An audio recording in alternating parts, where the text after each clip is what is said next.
Hi, it's Steve. Today we'd like to show you how to change the main control board on your washer. It's a really easy job. Let me show you how we do it. Now before we begin this repair, since we will be working near some electrical circuits, we'll need to disconnect power to the washer. So either pull it far enough forward that you can disconnect the cord, or locate the electrical panel and turn off the appropriate breaker or remove the appropriate fuse. Now that we've disconnected the power, we're going to access the back of this washer. And to gain access to that control board, we'll need to remove this main top. And it's held to the cabinet with 3 screws across the back. So using a number 20 Torx screwdriver, we're just going to remove those screws.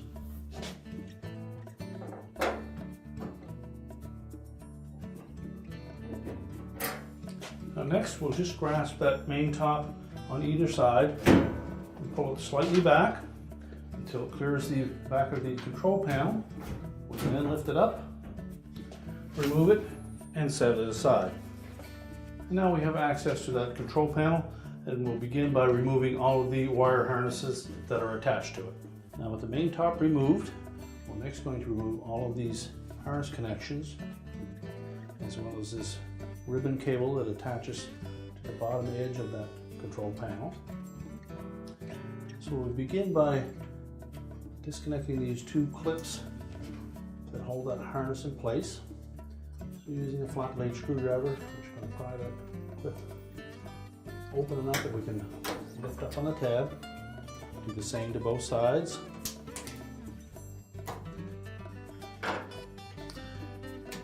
Also pull the harness out from the bottom edge.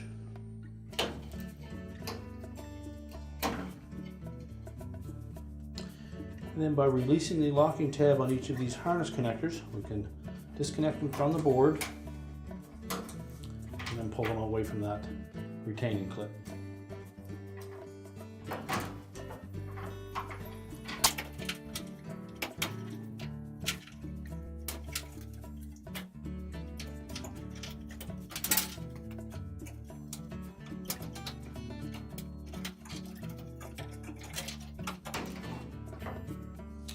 And lastly, we have these 2 in the center.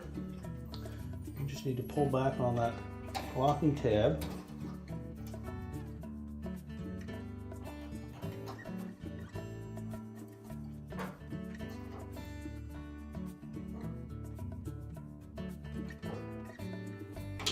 And then pop the connector off.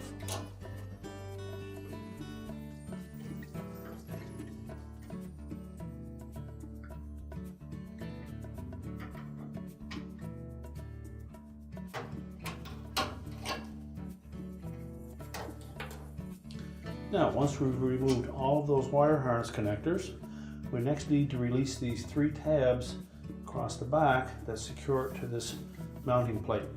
So taking either a flat blade screwdriver or a putty knife, just go in underneath the edge of that and lift up gently on it while pulling forward on the whole assembly.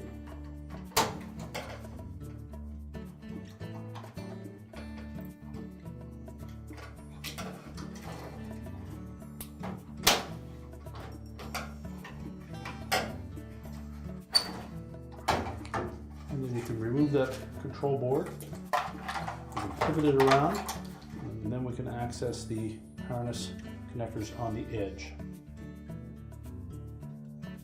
These again, we're simply going to pull back on that little locking tab until we can slide the connector up past it.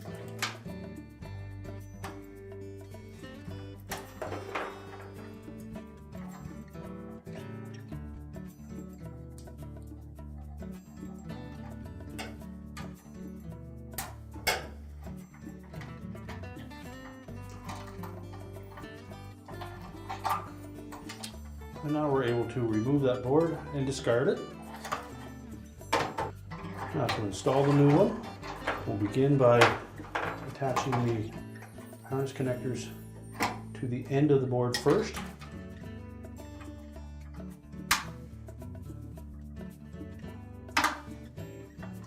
And make sure you press them all the way in so that the locking tabs engage.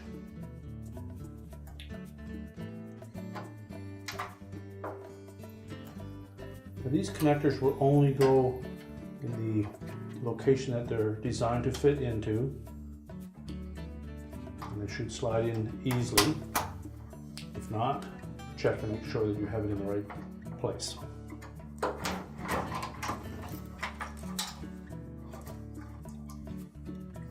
If you look at the bottom of the connector, you'll see some ribs that will line up with slots in the opening that will only fit in that one position.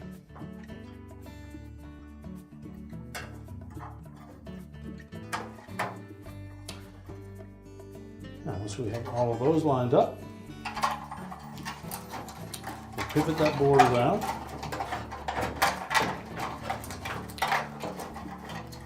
And then we'll line up those 3 tabs across the top.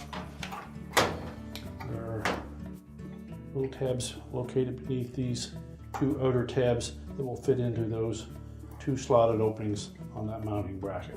So center those up.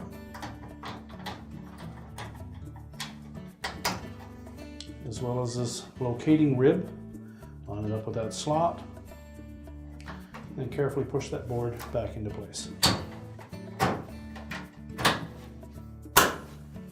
You'll hear it when they lock into place, and those 2 tabs will then sit flush on that mounting bracket. Now we're ready to reconnect the rest of the wire harnesses.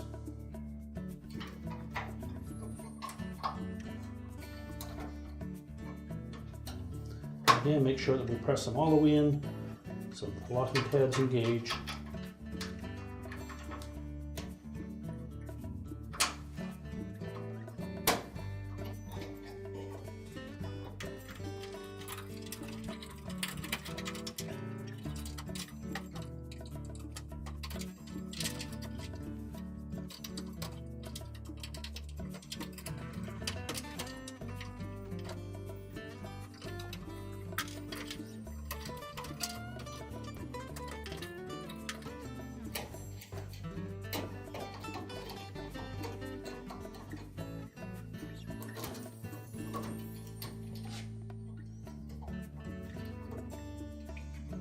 Now, once we have all of the connectors in place, verify that the locking tabs are engaged on them all. We can close up the restraining clips.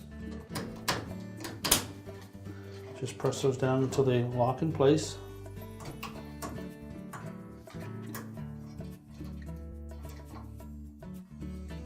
And now we're ready to put the main top back on. Now, when installing the main top, we want to make sure that these little cutouts at the front of that top panel will sit over top of these 2 guides.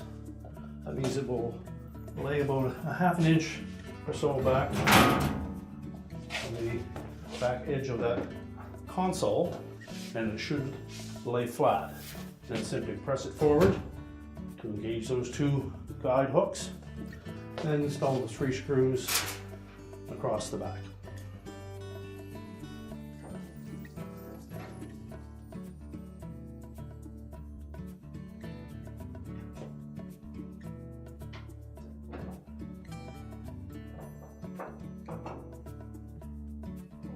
And now we'll get it ready to put back in position. We're now ready to push the washer back into position, reconnect the power, and our repair is complete.